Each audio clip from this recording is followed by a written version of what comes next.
তাল গণজোয়ার তৈরি হয়েছে, অবস্থা দৃষ্টে মনে হচ্ছে ওই আলেমের পা ধরে ওর মাপ চাওয়া লাগবে। চিল্লা এখন ঠিক কিনা? বাংলাদেশে একটা কথা কয়, নিন্দে পাখি পিন্দে। কথা বলেন।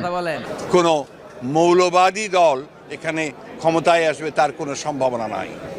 বাংলাদেশের 52 বছরের ইতিহাসে দেখা গেছে যে কখনোই কোনো মৌলবাদী দল তারা ক্ষমতায় আসতে পারেনি, বরঞ্চ তাদের যে শক্তি সেই শক্তি দিন দিন ক্ষীয়মান হয়ে এসেছে। আমরা বাংলাদেশের মানুষের আস্থার উপর আস্থা। বিএনপি নাকি চাঁদাবাজি করে, বিএনপি নাকি দখলবাজি করে, বিএনপি নাকি ওই যে কে যেন আজহার নাকি মাঝার একজন আছে, আগে ওরা খাইছে এখন এরা খেতে চায় না, কি বলছে না? একদল খাইছে আরেক দল খাওয়ার জন্য রেডি হয়ে আছে। আমরা এরকম চাই না।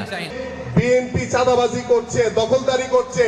আরে ভাই, আপনি এসব প্রমাণ করে দেখান যে বিএনপি কোথাও চাঁদাবাজি বা দখলদারি করছে। এটা আপনাদের বানানো একটি খেলা, আমরা এটা বুঝি। নানান জায়গা থেকে কিন্তু বিএনপি নেতা কর্মীদের বিরুদ্ধে প্রচুর কমপ্লেইন আসছে। আমার কাছেই সকাল বিকাল কমপ্লেইন আসছে। বিএনপি নেতা কর্মীদেরকে মাঠ পর্যায়ে কন্ট্রোল করা যাচ্ছে না। চাঁদাবাজির সঙ্গে যুক্ত, জমি দখলের সঙ্গে যুক্ত, টেন্ডারবাজির সঙ্গে যুক্ত। আমার এলাকাতে পদধারী নেতারা কেউ মাটি ভরাট করে নদীর উপরে, জমি দখল করে, আরেক উপজেলায় পদধারী নেতারা মামলা বাণিজ্য করে। তো কন্ট্রোল করা তো যাচ্ছে না। কেন্দ্রে খবর পাঠানো হয়েছে, কেন্দ্র কোনো অ্যাকশন নেয়।